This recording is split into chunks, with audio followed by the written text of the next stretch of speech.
I don't feel like we need to litigate the various reasons as to why Clinton lost. I think there's broad agreement that there's a lot of different factors, and Right. I also think that there's a good argument that things shouldn't have been close enough that any one factor, small factor, could have made the difference, but it did, and certainly I think if according to people like Nate Silver, the James Comey announcement that they were reopening or not reopening or whatever that vague implication of that announcement was about that was taken as like, we found new evidence. There's reason to open up the case again on I don't know, the private email server.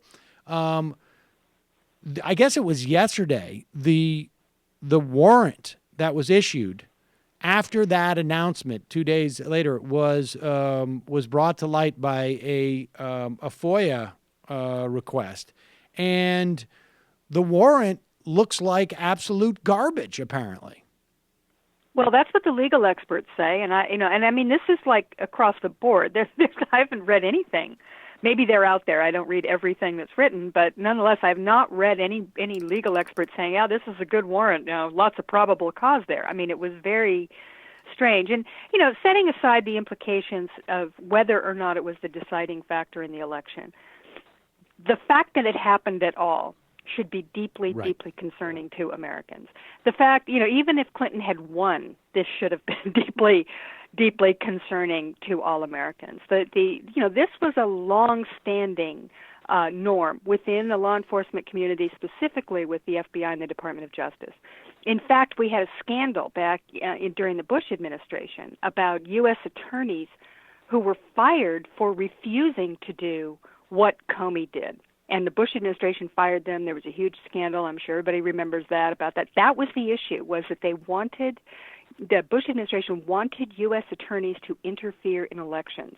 And they refused to do it and were fired for doing it. And now we had the head of the FBI, James Comey, a man who, I wrote about at the time, and a lot of people did, wondering what in the world Barack Obama was thinking in appointing him, because he had been, despite his own sort of self-aggrandizing narrative about how he saved the day back in the Bush administration, which was bunk as well. I should just remind people what you're talking about. He was supposedly he supposedly threw himself on John Ashcroft's body, essentially, when was it Gonzalez came to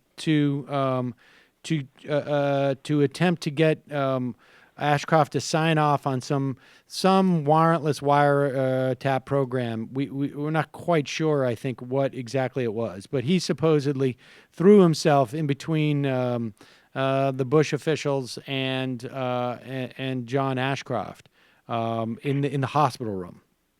Right. They raced across town. There's a very thrilling story of the hero, James Comey, racing across town to save the Republic. And the truth is that it was just a technical matter. He didn't care that there was warrantless wiretapping. He just wanted the right, T's to be crossed and the right I's to be dotted, because they went ahead and did it. Right. They changed their theory about why they could do it, and he was fine with that. So, his tale, and which he told in very dramatic fashion in a hearing years later. So we all heard about it and went, oh gosh, what a terrific guy James Comey is. But the truth is that he's always been a stalwart Republican partisan, although he claims now that he doesn't vote Republican, which I don't think that means anything. He was the deputy counsel of the Senate Whitewater Committee back in the 90s, Alphonse D'Amato's committee, which was completely out of control, and he was leaking like a sieve to the press. So there was plenty of reason for Obama to be concerned that this guy would be head of the FBI. And it's a 10-year term, and it's incredibly powerful. And the fact that he did this, that he actually interfered, whether he did it for partisan reasons or he did it because he's a clod and didn't understand how, going against the well-established norms in the Justice Department that you don't do it. Loretta Lynch evidently told him that she didn't think he should do it. or whether or not he knew that his FBI agents were running out of control, which is probably part of it, because Rudy Giuliani was hinting around broadly that they were leaking information. Whether he was trying to cut them off at the pass, there is no excuse. Either he's a terrible manager and can't keep a hold of his agents, or he's too dumb to understand the political implications of what he's doing, or he's a partisan. Either way, he is absolutely guilty of doing something that was monumentally outrageous for anybody in the law enforcement community to do, and he is going to go down in history as somebody.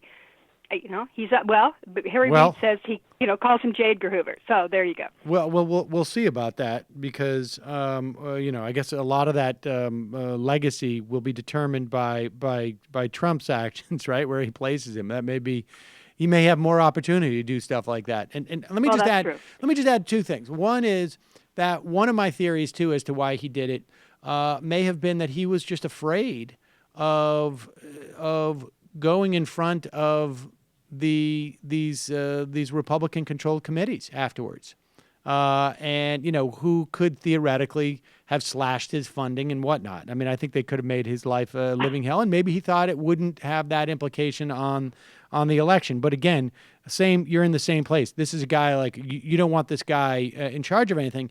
And just to reiterate the policy, I spoke to a good friend of mine who was a former head of a public corruption division of a USA's office.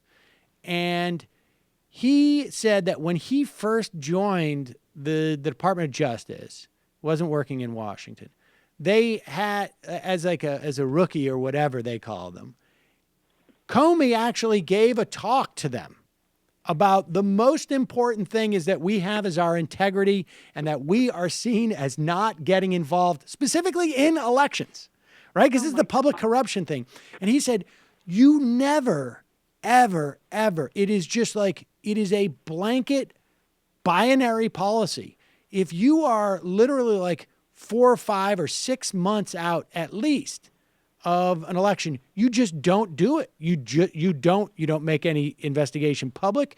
You don't bring any charges, even if it's clear. You just don't do it because it is the most important thing is that you're not, like, the paramount is that you're not interfering with elections or seen to be. And this was about as naked of an interference with an election as you could possibly get, which is scary because, what won't he do at that point? Hey, it's Sam Seder. Why don't you subscribe to this channel? You can do so right over here. Subscribe.